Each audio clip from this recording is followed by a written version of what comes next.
What's going on, guys? This is James from All Hail Internal Combustion. Today's project is our snow blower. Make sure you like and subscribe.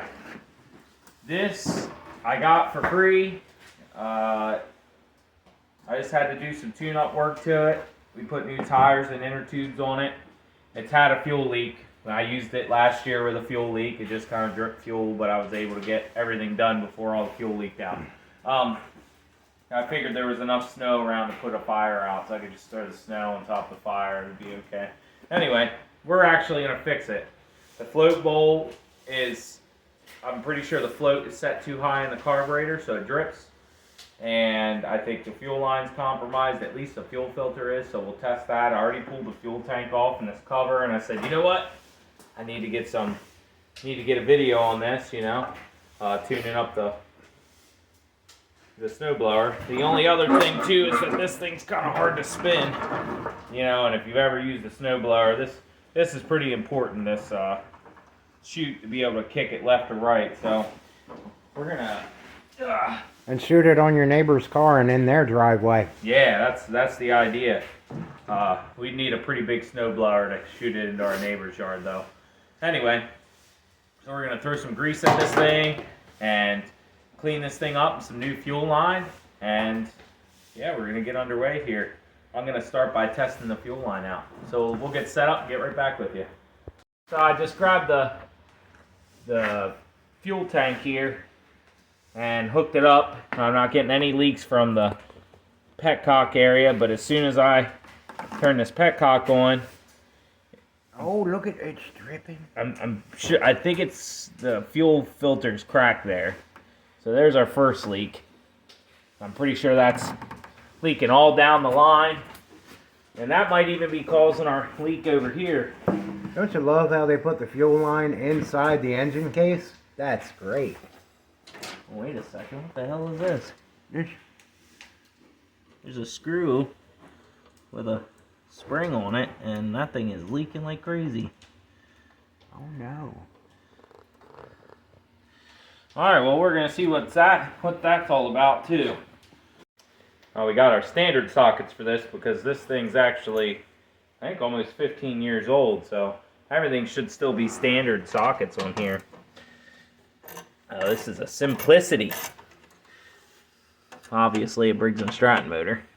I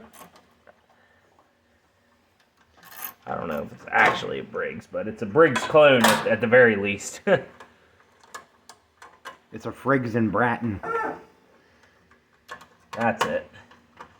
Alright, so I'm taking the governor leveler off of here. So we don't even need to bother putting that back on. No, I'm just kidding. Thou shalt not overrev thine engine. Oh, just tuck it off to the... You're never going to remember where that went. That's true. Good thing we got it on video. Oh, right there. Oh, no. See that? See the wear spot? That's one trick of doing that. You just put it where it goes because it's wore out there. See the wore out spot? Yeah. Alright, now we're going to try to wiggle this cover off here. Alright, so Pops in his infinite wisdom forced it out of this little cubby here. I didn't force it. I lifted up on it. Yeah, something like that. So as you can see, our coil's pretty rusty and the contacts are pretty rusty. So while we're in here, we'll probably clean that up. We'll slide this fuel line out of here, replace that. We'll get a new petcock, new fuel filter, and we'll go ahead and pull that carburetor off of there too and service that. I'll check the spark plug and we'll see how that looks too. So we're gonna go ahead and start tearing this off. All right. Now, if you go to take any rusty bolts off like this and it feels like they're going to snap or break, you should go back the other direction. Tighten, loosen, and go back and forth until it comes off. So, just, especially like this is steel bolts on a steel coil going into an aluminum head. So, you know, be wary that kind of stuff could happen. Now, this thing was running pretty good, but it had like some stuttering and stuff like that going on. So that's why I figure you had to pull. If we didn't have to pull the cover off, I probably would have just ran it. We got the snowblower running and it hasn't really snowed very hard since. So the coil, you can see here, is pretty dirty. And the magnets here on the flywheel are pretty dirty. It won't keep it from reading, but it could keep it from getting a strong signal. So every time the magnet comes around, it creates an electronic field here between the coil, and that's what the coil takes that and creates a power and sends it to the spark plug. So we'll clean both contact plates here on the magnet and on the coil, and make sure that's in good shape. We're going to go ahead and pull this fuel line off.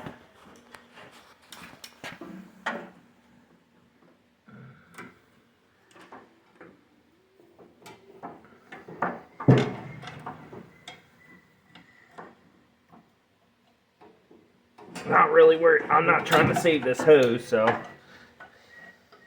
can't be out here saving these hose. These hose aren't for reusing. That's that pre-bent rubber line, you know. That definitely looks, I can't even squeeze that line. So that's leaks waiting to happen there. But what I could use, I could take this to the store and I know exactly how much of everything I need. Okay, so we got the fuel line off. We got that off. Let's go ahead and take this carburetor off and the spark plug. This is stuff they used to do on equipment 10, 15 years ago that you won't find this kind of ease of working on the equipment now. You know, they don't want you working on it yourself, or at least it seems that way. But then you'd even think if you weren't working it on yourself, you know, you'd want your technicians to have an easy time of working on it too. But like, look how easy it is to pop this carburetor off and service it before the season. By the way, we're supposed to get some snow tomorrow, but it changed to sleety, nasty mix. I'm not too worried about running this tomorrow. It's not going to be nearly enough accumulation.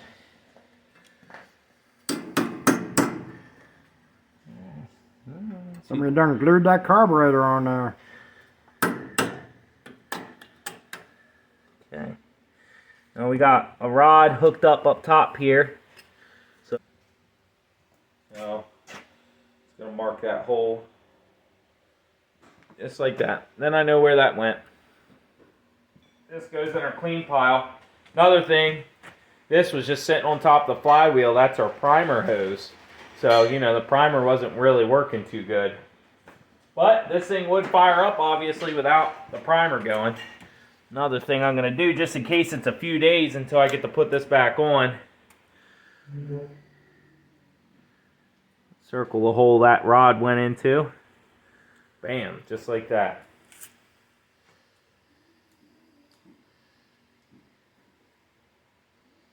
There we go.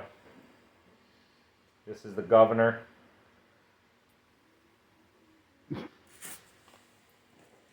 All right. So, I guess we'll pull our spark plug out and then we'll clean our magnets up. Spark plug's not too bad, actually. I think we can clean that up. Now, most people will just replace stuff like this, which I'm not against that. But if you could see the electrode there in the middle, the edge, it's still a perfect hard cylinder there in the middle. It's still, the edges aren't rounded, it's not melted. The armature, right? This pickup here is, you know, it's not morphed or twisted or anything like that. The spark plug's still in pretty good shape. Alright guys, so see the magnets there. You don't have to get every square inch, you just want where the coil is picking up on these magnets to be cleaned off. It won't take much.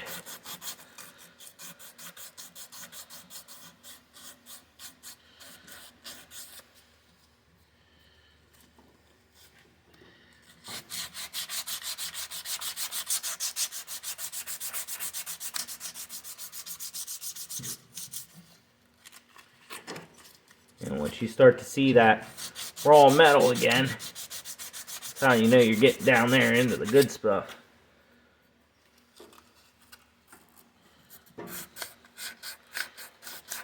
Now, this pretty much goes for any small engines. If you're finding that you're not having any spark with your small engine and maybe it sat outside or it was in a wet basement or something like that, this is definitely something you can pull the front pull starter cord cover off.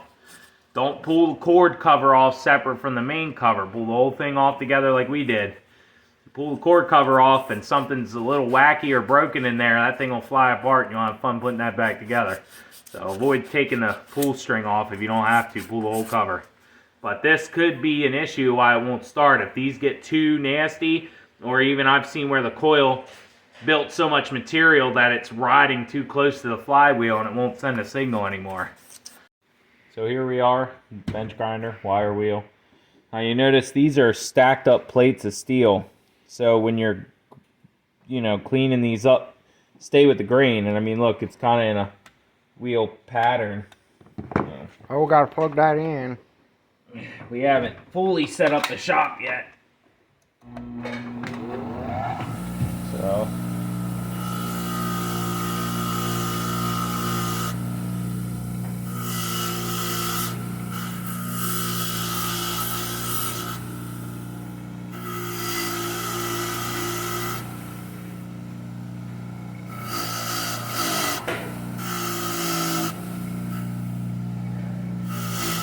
Now also what I'll do is clean where the screws are going to sit against, because it kind of picks some of its ground up on the body from the motor. So right where the screws go.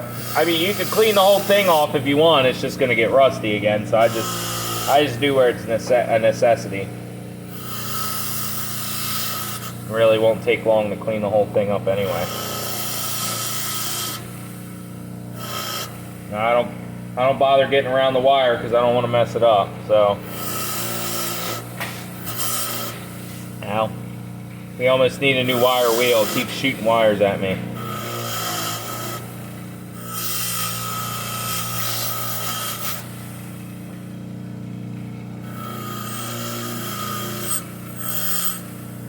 Clean our terminal up and around our terminal there.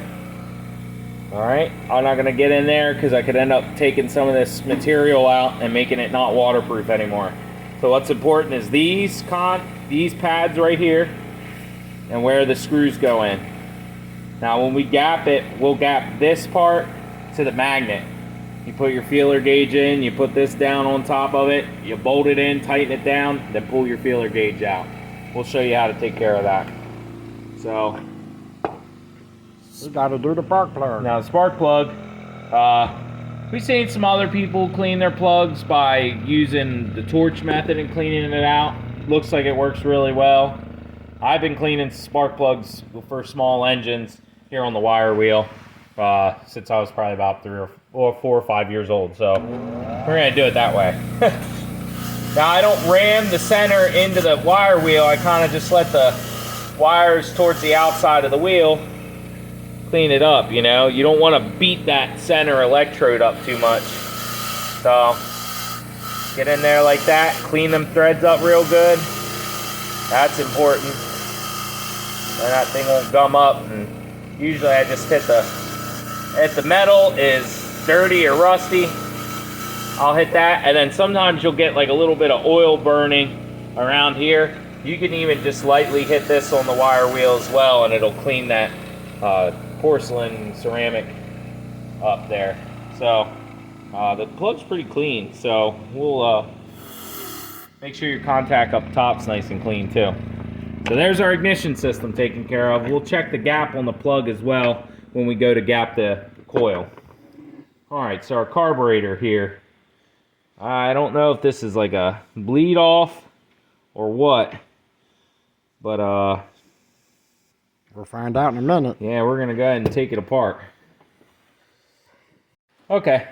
Sorry, I thought my dog was outside, not on the tether. Anyway. I pulled this out. That looks like some kind of idle control maybe to adjust how much fuel is coming in through the main jet. Oh, we're gonna go ahead and take this nut off the bottom and see. I don't think I've ever had this carburetor apart, to be honest.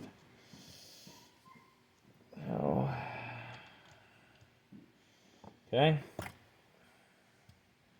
Actually, not too dirty in there. Oh, that's disgusting. But that would be why that's leaking. That just obviously has a little O-ring that sits underneath of it, and it's not doing its job.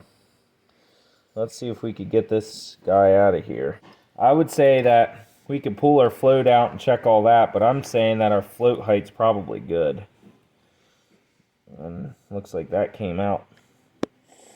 Yeah, that's free and clear, so we'll probably just spray this out, but once it was running, it always seemed to do okay. So let's grab a flathead screwdriver here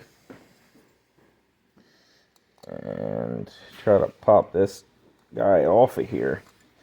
Otherwise, we're not going to be able to get a new O-ring for that. Push down and slide it back. It looks like the shaft's the same size the whole way, though. See? It's almost like to press the spring outside of the cup. Then slide the cup off. That's it. Had to push the spring down separate. Alright. So, yeah. That looks like that O-ring's completely gone. It was actually a flat rubber washer, but I kind of wonder if we could use a very thin O-ring there. We could test that just by holding our finger over this and putting this spring clasp in there, filling this up with fuel and seeing if it holds out. This isn't got any pressure on it, it just fills up with fuel. So we're going to clean the inside of that out, put some Marvel Mystery Oil in it, and we're going to carbon choke cleaner all this stuff in here too to make sure it's free and clear. The carburetor looks really clean, actually. I want to say this might actually be a replacement. The person I got it off of thought that the problem why it wasn't running was possibly the carburetor. I don't even remember how I got it running, to be honest.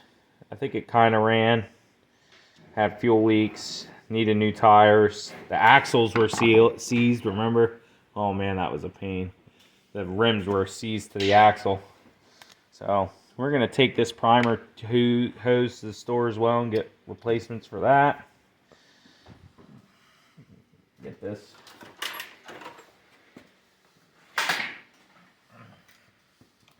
Get this fuel line off of here. You have a problem with fuel line like that, I just cut it down the center and split it off. So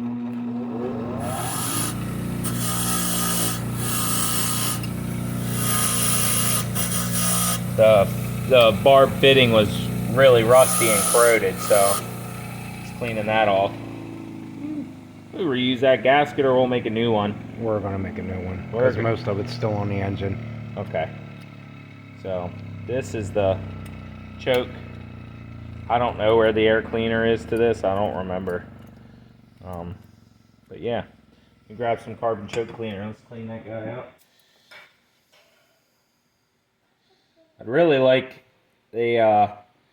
I keep hearing about those cans that you fill up with compressed air and you put liquid brake cleaner, carbon choke cleaner in them.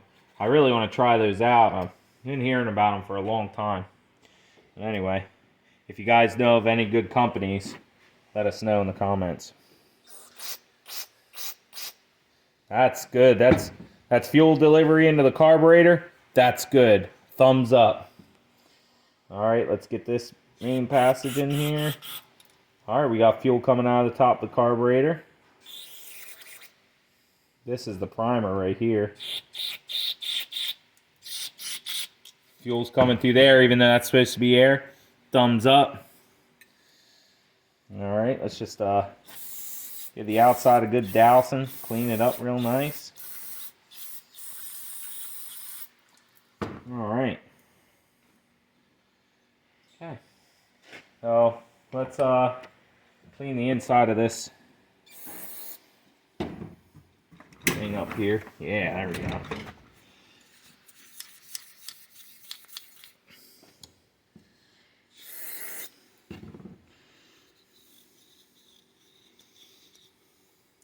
Okay. No, that's pretty clean. Another rag. Wipe that out. That's pretty clean. So, we got it scienced out.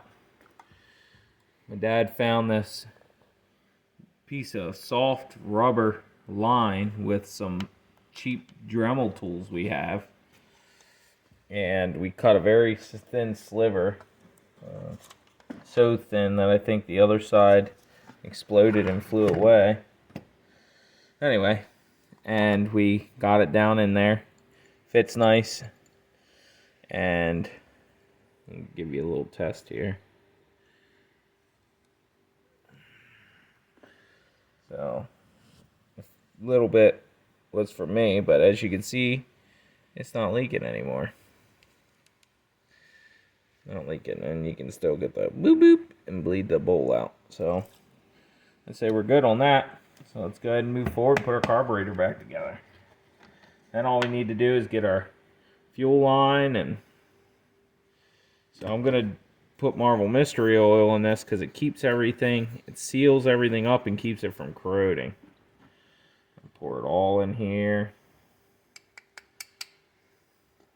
Get it all over this aluminum, or pot metal, I guess. This isn't aluminum. Just get it coated on everything. Let's go ahead and put this back together. This little tab slides underneath of this. That's important. You slide the needle underneath the float lever, I guess you could call it. Everything's all flimsy. I got oil all over my hand, so I coated the needle when I did that. Oh, this is a big pain, trying to get that to seat on there.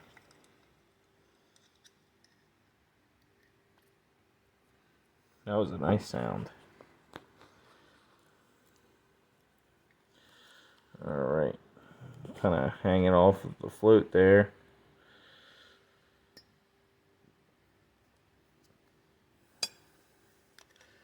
The needle's sitting all crooked, doesn't want to go down in the hole right. There we go. Okay. Well, let's put our float pin back in.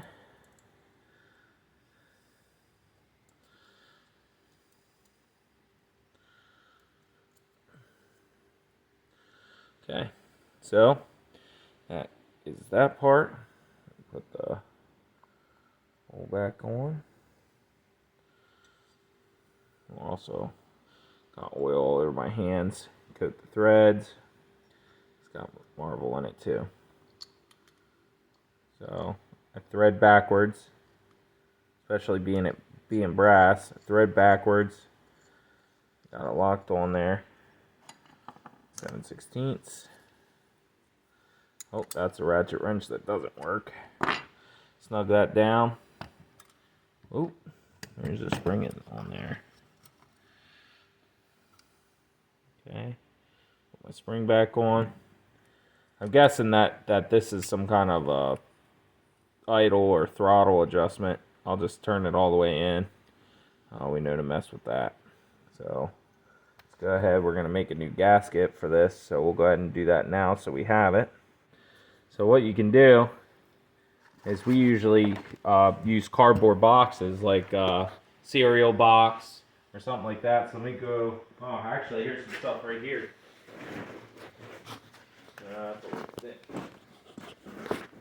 Here we go. Oh, we have gasket material. Or we get the roll of gasket materials. Listen, if you're in a pinch, you can use cardboard like this. That's thin, but kind of resilient, like waxy, kind of like this. So U-joint cardboard would work.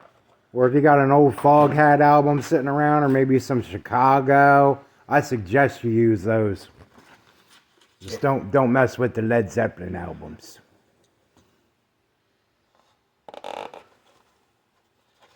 We'll cut enough off this pack to try not to unravel the thing here.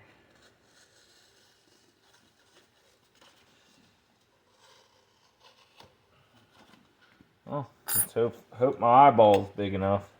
Yeah! Alright, what I'll normally do is just coat this in oil. Get this gasket oily. like that. Set this down flat-ish. This, I just set it down on there, push down real hard. And you get the rough outline. I think up here is kind of a mystery. Let's get a little bit more oil on there.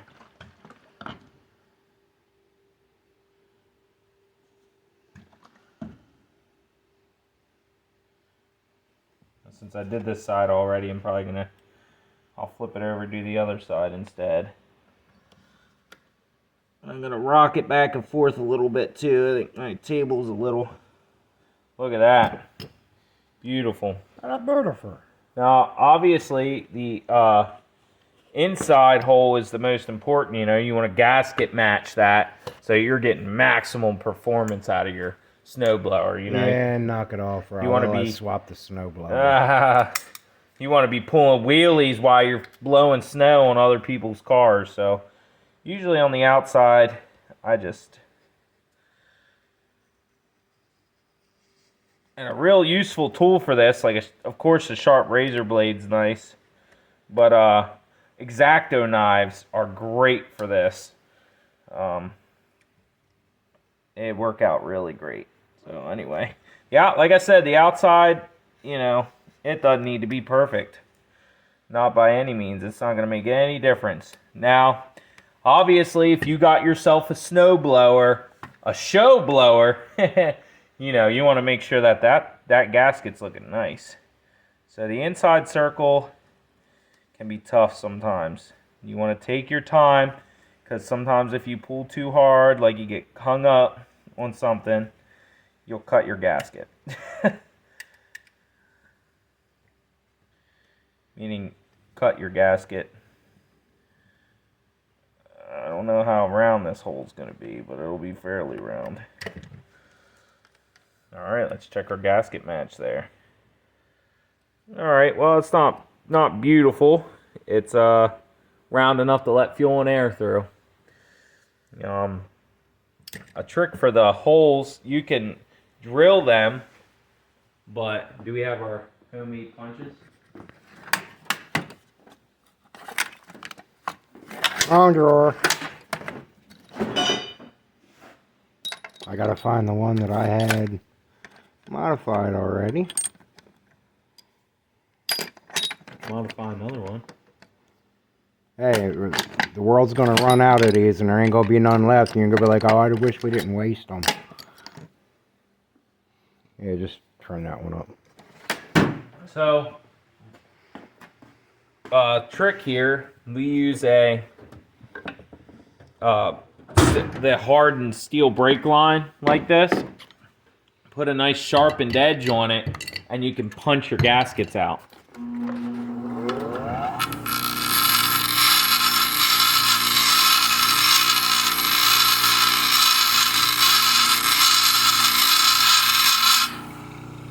I go.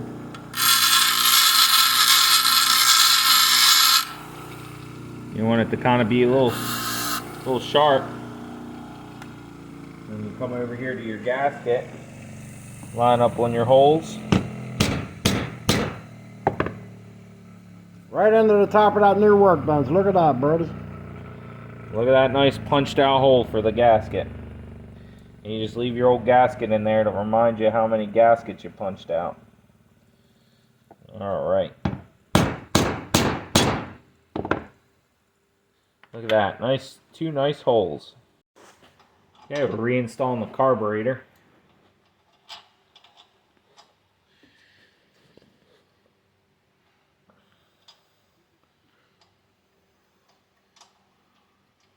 Went ahead and poured and polished our intake manifold on this for maximum horsepower Hook gain. that lever up.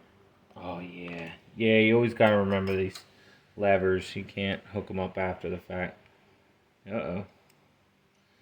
Well, looks like we're cleaning the carburetor. I think it was the middle one here. Cleaning the carburetor, we lost our mark. That's okay. It's alright. We'll be okay.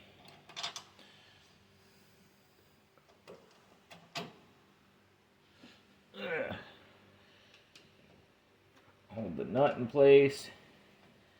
Just walk that guy on there. I'm not tightening it all the way, just so the carburetor ain't too floppy. Now for the back side. Dude, I bet you could flip this intake manifold around.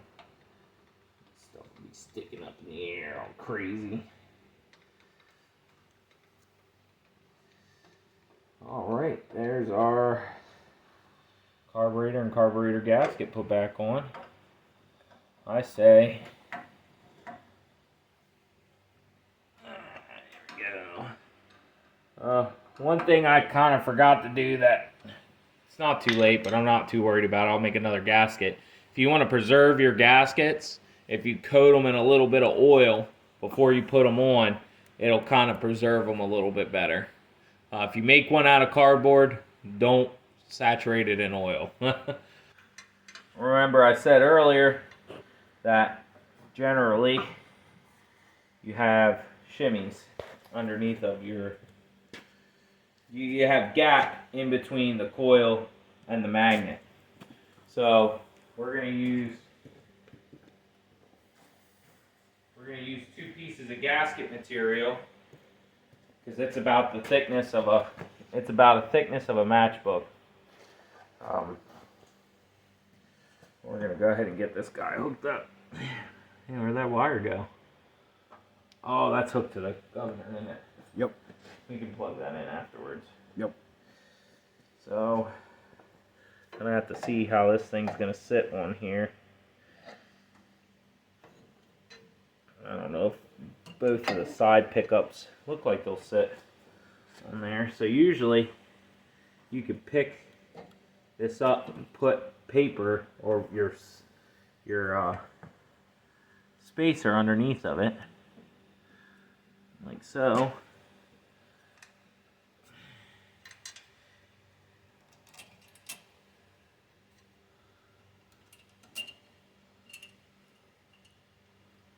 Okay, so yeah, looks like I'm spaced there.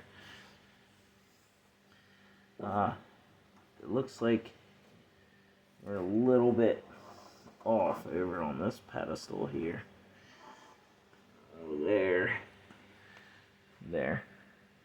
Okay. Go ahead and tighten these down. That's not the right one. All right, 1/4.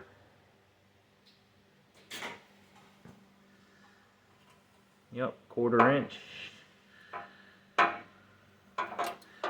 Snug them down for now. Alright.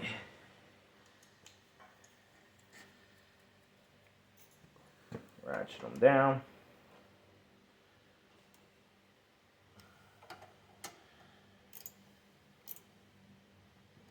Okay.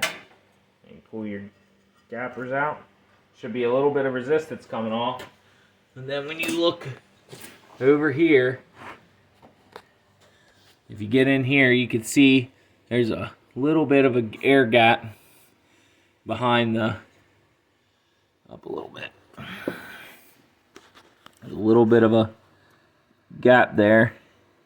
See, in between. You can see it there. Both sides, you want that, make sure you have that little bit of gap there. This side looks a little tight. So what we'll do is we'll loosen this side up and put the spacer just under this side. Basically, if that comes in contact, you're gonna lose your spark. So,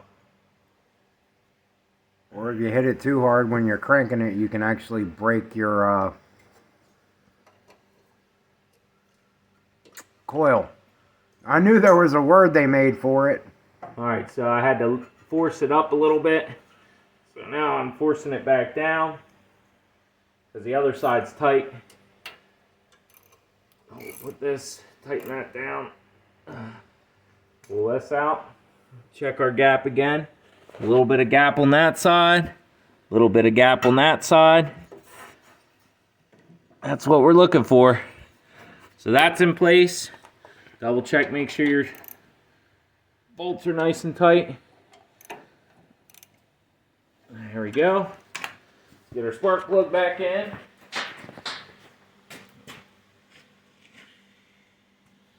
We check the gap on that. Set to 32. That back in there.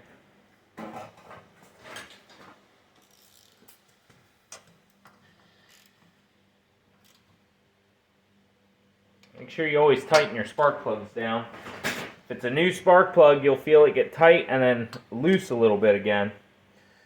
Okay, so we're good there.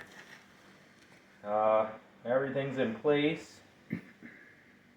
Basically what we're going to do now is I'm going to get the fuel tank and the part of fuel line that we still have and run fuel into the carburetor to make sure that that's fuel type. So then all I have to do is go get fuel line, fuel filter, new petcock, and we can replumb this thing up. The hood that shoots the snow, as you can see, the slider's got some old grease stuck to it. So we're going to clean that up real good, and we're going to use some either white lithium grease or red and tacky on that and get that real cleaned up. So I have some sandpaper right here. But actually, you know what? I'm going to take this off. I'm going to put this on the bench grinder because this thing isn't even hooked up anymore. So we're going to disconnect this. This was for the chute control there. You could just do it with a thumb screw on the side. You don't need anything special. Actually, we can probably just clean it up with gasoline. It's old dry grease. Okay. I still want to take that line off of there because it's not serving any purpose at all. But it looks nice. It's broken. It's blue. I mean, it gives nice smells when it melts to the exhaust. That's what happened with it. I think it was broke before that even happened. I'll probably end up just cutting it down there so that the fitting and everything stays there. So if I end up getting another one, I can use it.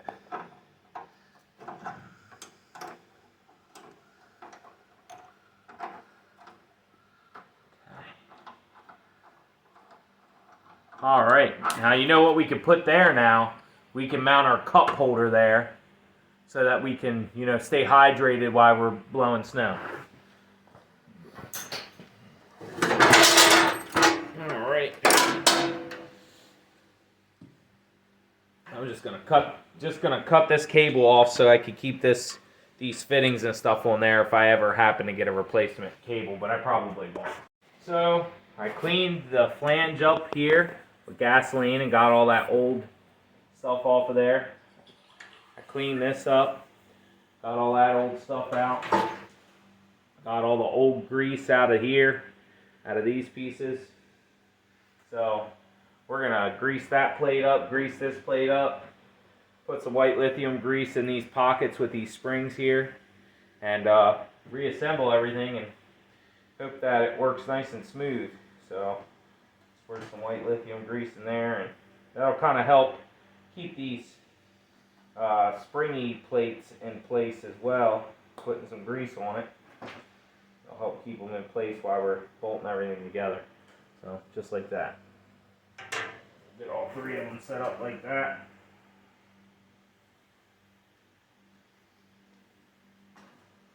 Kind of looked like that was the intentions of these to begin with, but the grease has long dried up, gotten wet, washed away.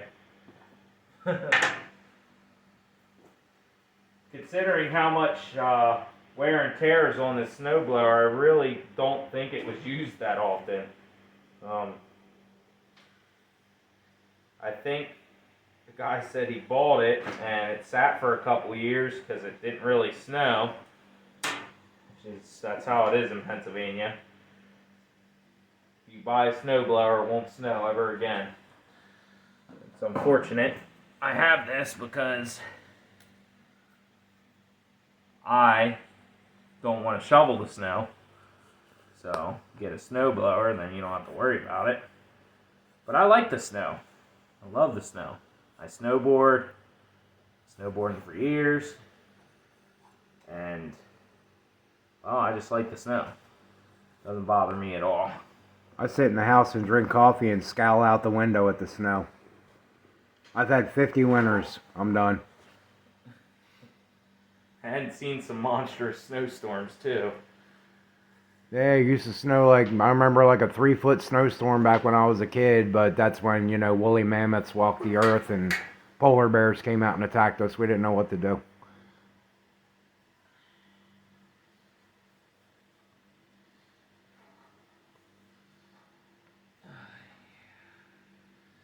Alright, nice juiced up there. Yep. Gears in place, right? Yeah. That's the stop right there. Okay. Oh.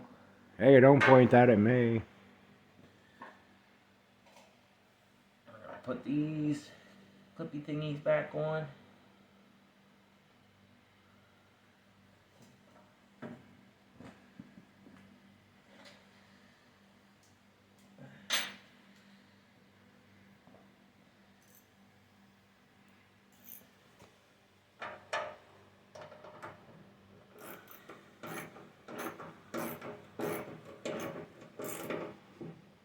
Okay. That one's tight. The next one. 2 screws.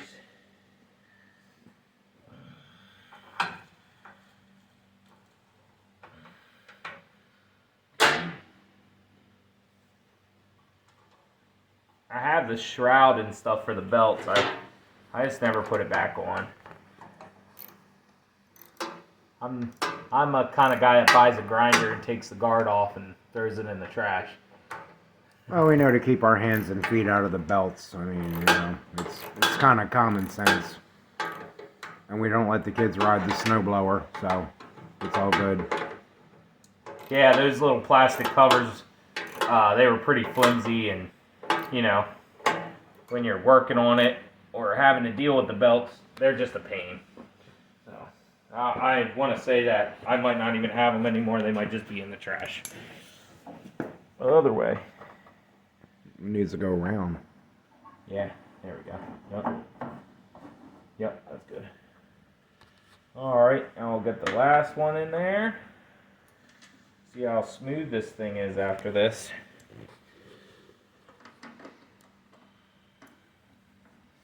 And white lithium, you know, might not be the greatest decision in grease if for some reason it dries up or gets cold and locks up. We'll look at that. Ooh, Oh, that's smooth like as butter. If butter had some kind of a gear drive mechanism on it. That's nice. One-handed while holding the phone. How's that view, everybody? Oh, that's lovely.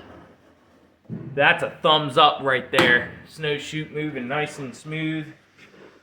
I'm gonna grease this little wheel up here. I don't think it really needs to be greased, but we're just greasing everything. Greasing the snot out of it. See, we use white lithium too, so you won't, you know, it won't stain the snow. We want nice, clean, white snow.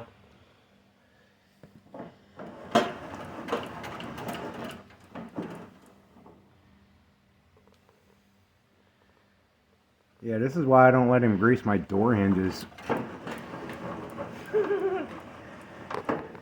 Lots of anti-seize everywhere. You're lucky I didn't use anti-seize on all this stuff. I'm not the one blowing the snow, so you can use anti-seize where the hell ever you want to. I'll put it on the grips for you.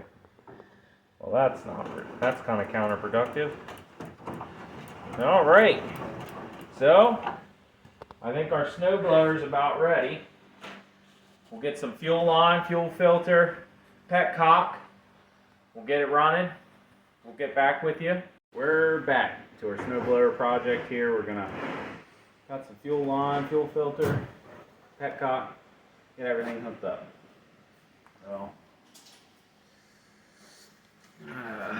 feeds through channel through here. Yeah, back here. So it doesn't drag against the flywheel. Hopefully we can feed it through. This stuff's kind of squirrely.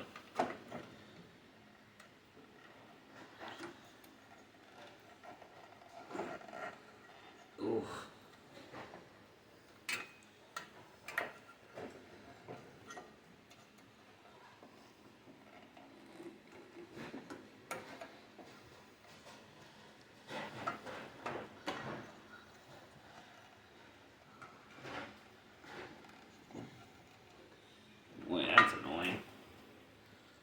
let's see if maybe this way would be better.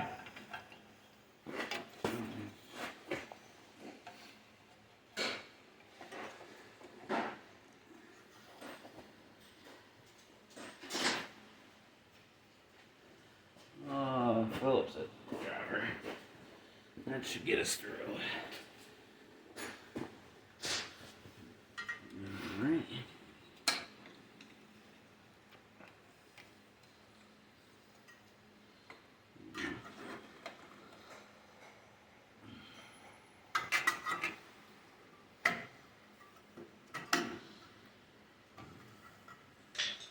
Alright.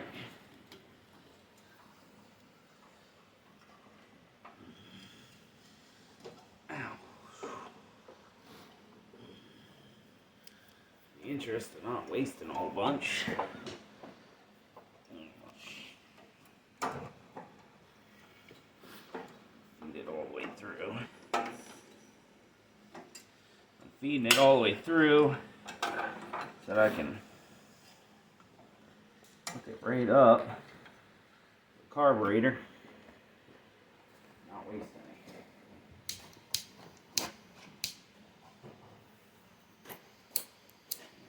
It's a little cold out. Oh, we have to heat the hose up a little bit. So that'll go on the carb, of course. That was pointless doing that, huh?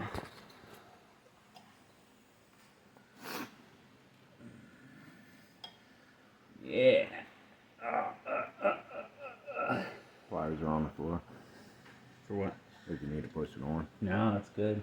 So this stuff's pretty tight.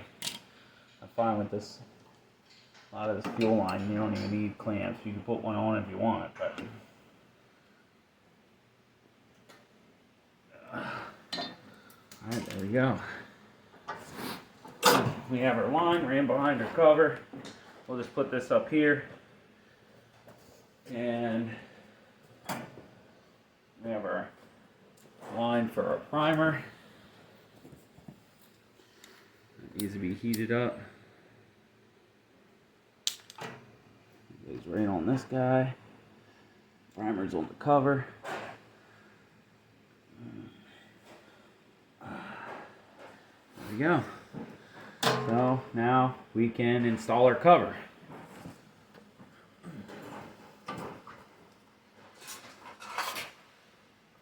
Before we put our cover on, the governor screws in here. Give me a second. This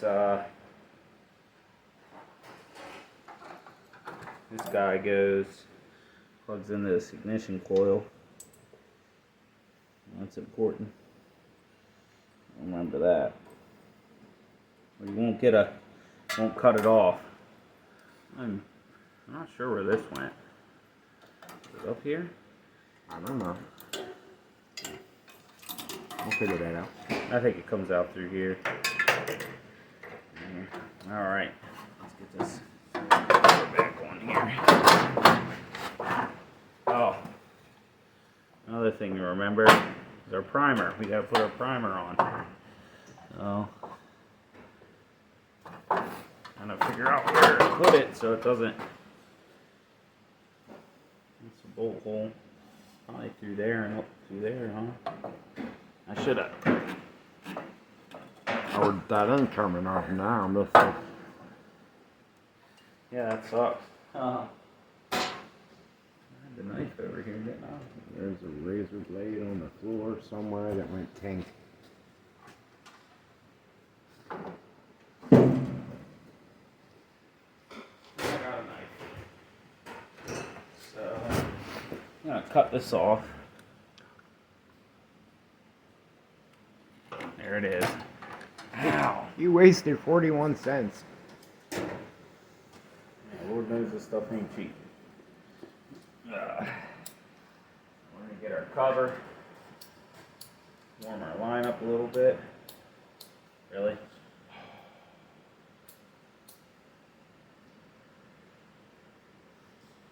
Put this in our primer.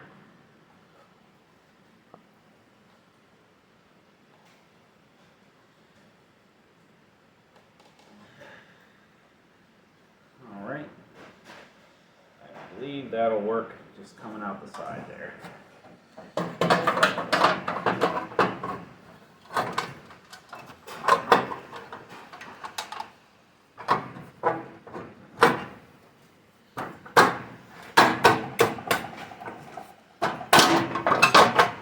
There we go. So we're putting this back in our dot there. Where I marked it on the governor. There it goes. Okay. That'll get mounted back on there.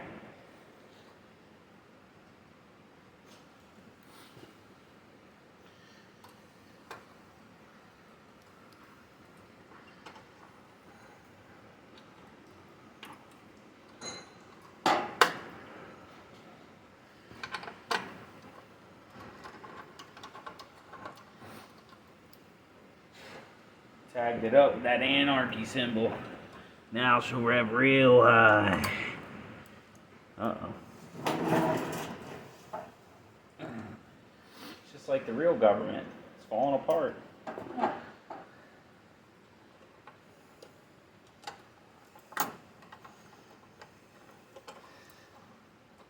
Okay.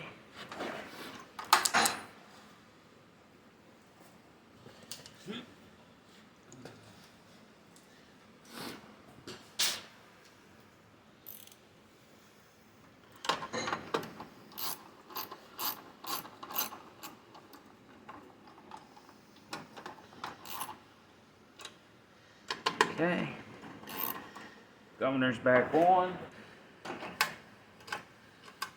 All right, so everything seems to be moving. Let's go ahead and cut this line.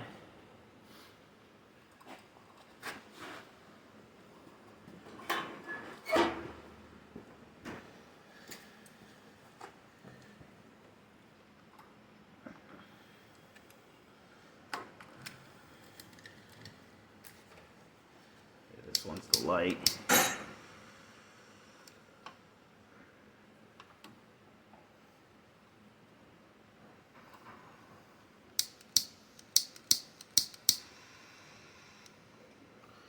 Oop, maybe I cooked it a little too much, but no, that's perfect. Look at that. Got that blue fuel line to match the.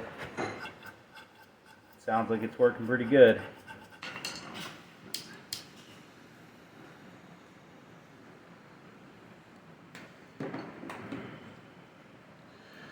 That back in there. Sorry you can't see, but I'm just sliding that hose on that fuel filter there. And that's it right there. It should be good to go. Okay. This gets bracketed here over top. And back it goes over top. I want to say this goes underneath like this. Okay. Tank bolts in for now. They're super coarse threaded to go into that plastic tank.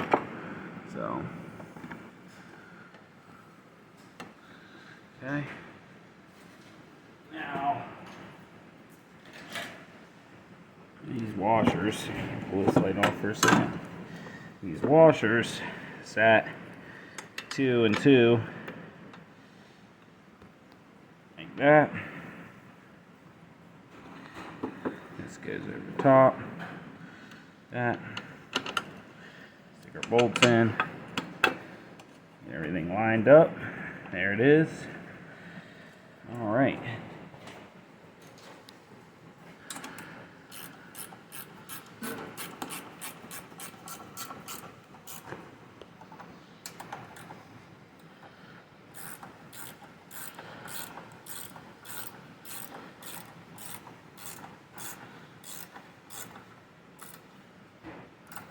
Okay. Make sure that that's not.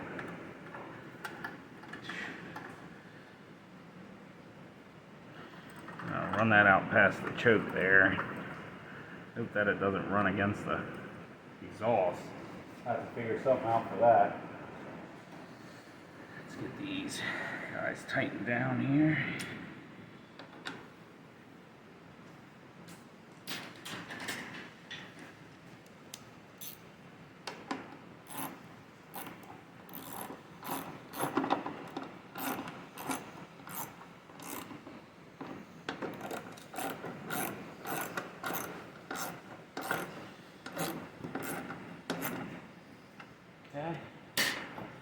Our electric start. This is quite convenient. No need to use the pull start on this. You just plug it in and hit the button. They should do this with all yard equipment. That would be really great.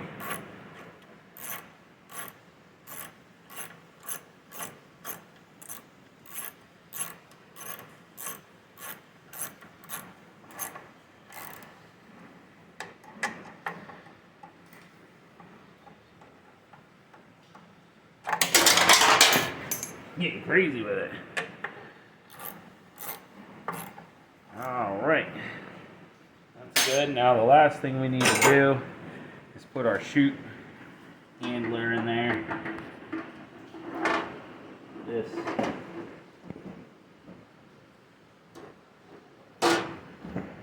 Basically carries the, make sure the snow stays where it's supposed to be at. Grab it backwards.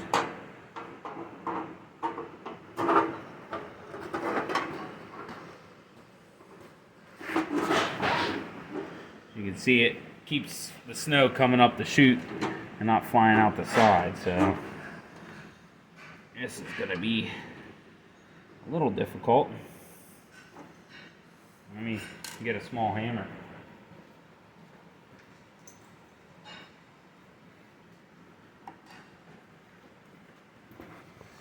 Alright, we're going to get this guy on here. Hopefully.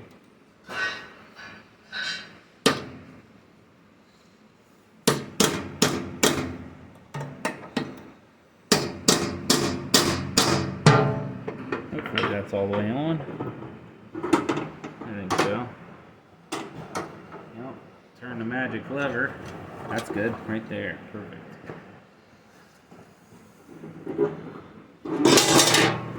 What, damn it?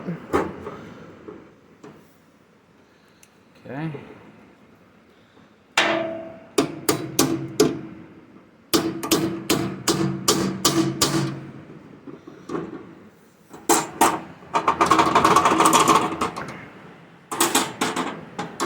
There we are. Alright, so I'm going to find a small screw and put that behind there. I just noticed the oil dipstick nut is hanging off.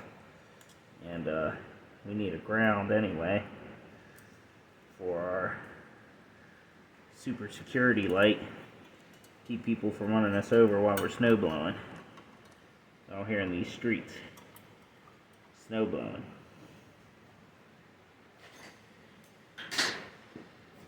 Okay.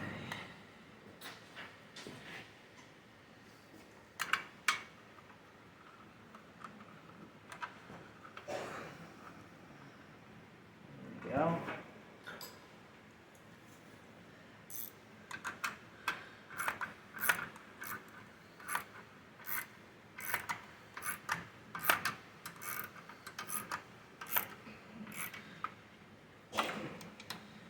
Whew.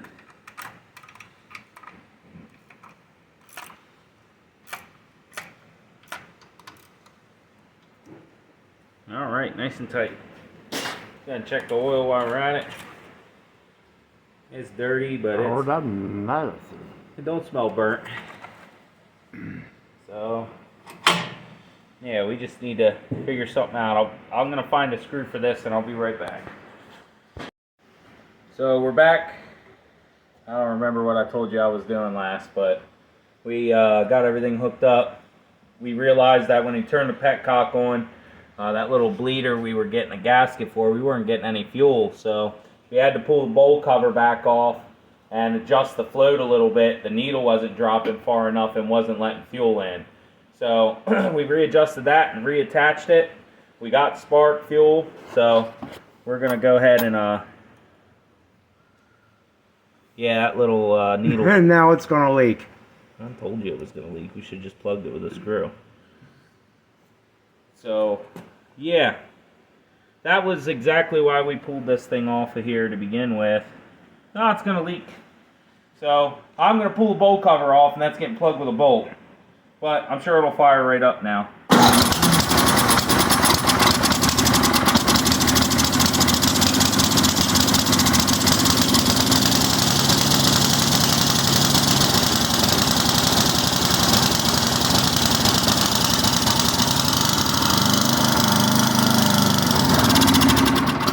Oh, now you killed it, mate.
It sounds like it's running pretty good.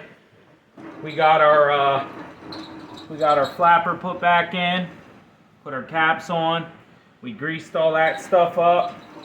We're getting fuel to the carburetor. I'm gonna shut that off. Basically what we're gonna do with that is we're gonna pull the bowl back off, make a small gasket, nut and a bolt through the hole and tighten it down and just seal it up. It's obviously just gonna continue to cause problems. So, it's been James from All Hail Internal Combustion. Make sure you like and subscribe.